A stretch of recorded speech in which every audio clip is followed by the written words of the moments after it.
in order for anything to move forward.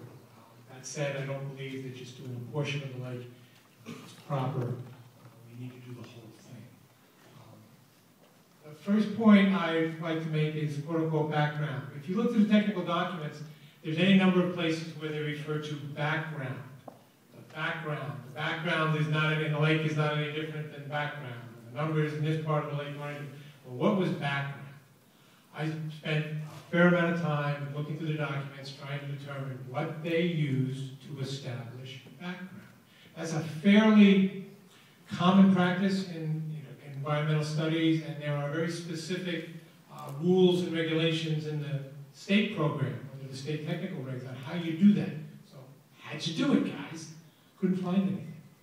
I subsequently did find something that indicated that background was based on published literature, for example, of mercury levels in fish flesh and mercury levels in lake sediments around the state of New Jersey. Now, when you typically talk about background, and I'm specifically talking about mercury right now, you talk about mercury coming from what they call diverse anthropogenic sources, coal combustion facilities, incinerators, industrial facilities, stuff like that. It's in the air, and the air travels everywhere. And so, yes, emissions from a coal-fired furnace in Ohio could get wafted over and wind up in Pompton Lakes. That's typically when you talk about background.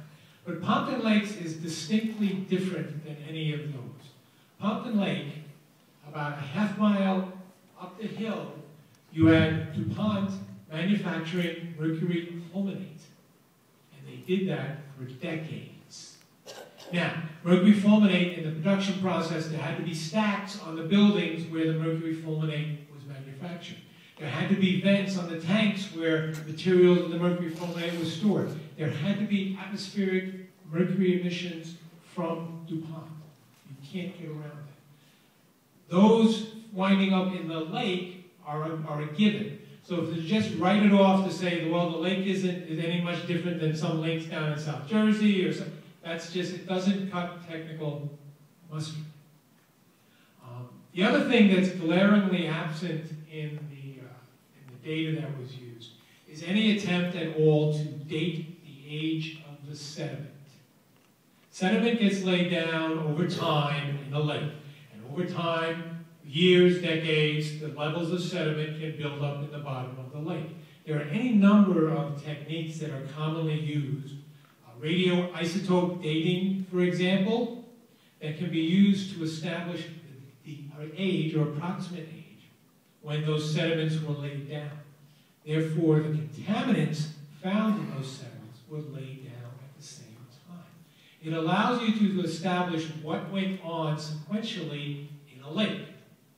And then allow you to back into, well, what was going on that was contributing to the contaminants we found in this particular sediment level.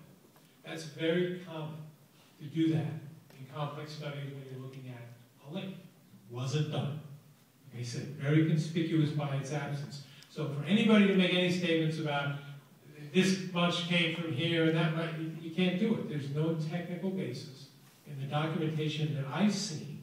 And I looked in the corrective active study, read the remedial investigation report. It's just not there. It's absent. So that's a very specific technical flaw in what you're talking to do. In looking at the technical data, I went